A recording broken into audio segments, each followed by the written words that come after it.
জানিয়ে দেব এই মুহূর্তে গুরুত্বপূর্ণ সব আপডেট আন্তর্জাতিক সংবাদ। প্রথমেই জানিয়ে দেব, আজ রাতেই তৃতীয় বিশ্বযুদ্ধ, আমেরিকার বুকে রেডি ইরানের 12,000 কিলোমিটার মিসাইল। চোখে মুখে অন্ধকার দেখবে ইরানের শত্রু দেশগুলো। এরপর থেকে ইরান ইস্যুতে যুক্তরাষ্ট্র যদি সামরিক পথে হাঁটে, রাশিয়াও চুপ থাকবে না। আরো জানিয়ে দেব, ইরানের ফাত্তার-2 মিসাইল ধ্বংস হবে যুক্তরাষ্ট্রের রণতরী। এবং সর্বশেষ দেখছে, মার্কিন হামলার সংখ্যার মধ্যেই ইরানের পাশে দাঁড়ালো চীন। এতক্ষণ শুনছিলেন সংবাদের শিরোনাম, এখন বিস্তারিত।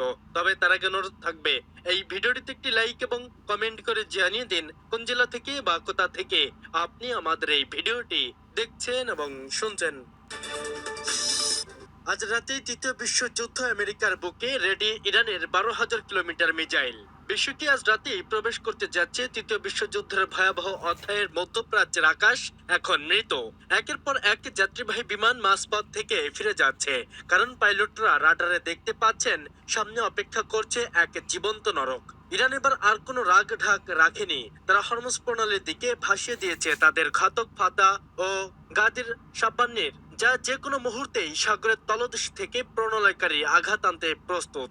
সবচেয়ে ভয়ঙ্কর খবর হলো, তেহরান প্রকাশ্যে এনেছে তাদের প্রথম আন্তঃমহাদেশীয় ব্যালিস্টিক মিসাইল বা আইসিবিএম, যার পাল্লা 12,000 কিলোমিটার, অর্থাৎ তেলাবিব ছাড়খার হবেই।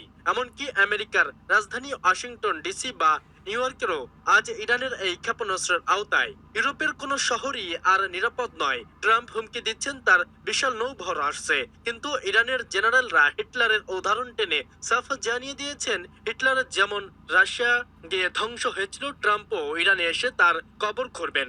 ইরানের সর্বোচ্চ নেতার উপদেষ্টা স্পষ্ট করে দিয়েছেন, আজ আর কোনো যুদ্ধবিরতি নেই, আজ হবে চূড়ান্ত ফয়সালা। নেতানিয়াহু ঘুম হারাম আর হেডকোয়ার্টার হাউসে বাজছে বিপদ সংকেত। তাহলে কি আজ রাতে শুরু হতে যাচ্ছে সেই ফাইনাল ব্যালট বা চূড়ান্ত যুদ্ধ, যা মধ্যপ্রাচ্যের মানচিত্র চিরতরে বদলে দেবে? কেন KLM থেকে শুরু করে ব্রিটিশ, ফ্রান্স এবং কানাডিয়ান সব এয়ারলাইন্স ভয়ে তাদের ফ্লাইট বাতিল করেছে? কেন ইসরায়েলের আকাশ সীমা হঠাৎ করে সম্পূর্ণ বন্ধ করে দেওয়া হলো?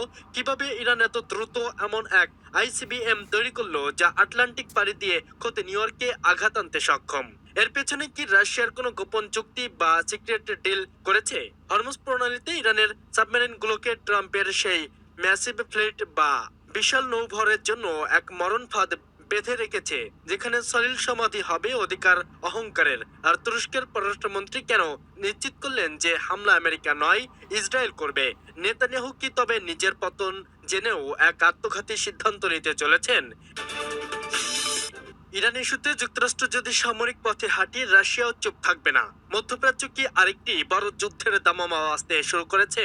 ইরানের উপর যুক্তরাষ্ট্রের সম্ভাব্য হামলা কি গোটা অঞ্চলকে ঠেলে দেবে অস্থিরতার অতল গভীরে? আর এই পরিস্থিতির রাশিয়া কেন হঠাৎ করে কড়া ভাষায় সতর্ক বার্তা দিল? এই প্রশ্নগুলোর উত্তর খুঁজতে এখন বিশ্ব রাজনীতির নজর মধ্যপ্রাচ্যের দিকে, কারণ ইরানের বিরুদ্ধে যুক্তরাষ্ট্রের সম্ভাব্য সামরিক অভিযানের খবরে সরব হয়ে উঠেছে মস্কো। রাশিয়া স্পষ্ট বার্তা, এমন কোনো পদক্ষেপ নিলে গোটা মধ্যপ্রাচ্য ভয়াবহভাবে অস্থিতিশীল হয়ে পড়বে। ক্রেমলিনের মুখপাত্র দিমিত্রি পেসকভ সাংবাদিকদের জানান, ইরানের ওপর যুক্তরাষ্ট্রের হামলা হলে তা অঞ্চলটির জন্য মারাত্মক পরিণতি ডেকে আনবে। ওয়াশিংটন তেহরানের বিরুদ্ধে সামরিক পদক্ষেপ বিবেচনা করতে পারে, এমন প্রতিবেদনের প্রতিক্রিয়াতে এই সতর্ক বার্তা দেয় রাশিয়া।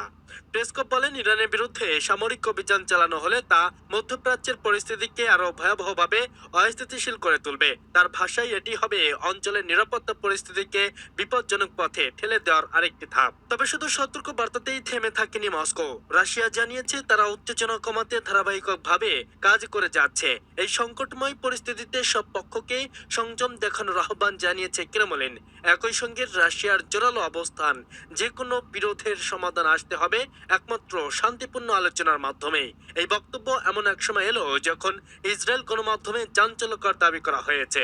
সেখানে বলা হয়, গত এক সপ্তাহ ধরে যুক্তরাষ্ট্র ইরানের ওপর হামলার প্রস্তুতি নিচ্ছিল এবং সেই প্রস্তুতি ইতোমধ্যেই সম্পূর্ণ হয়ে থাকতে পারে।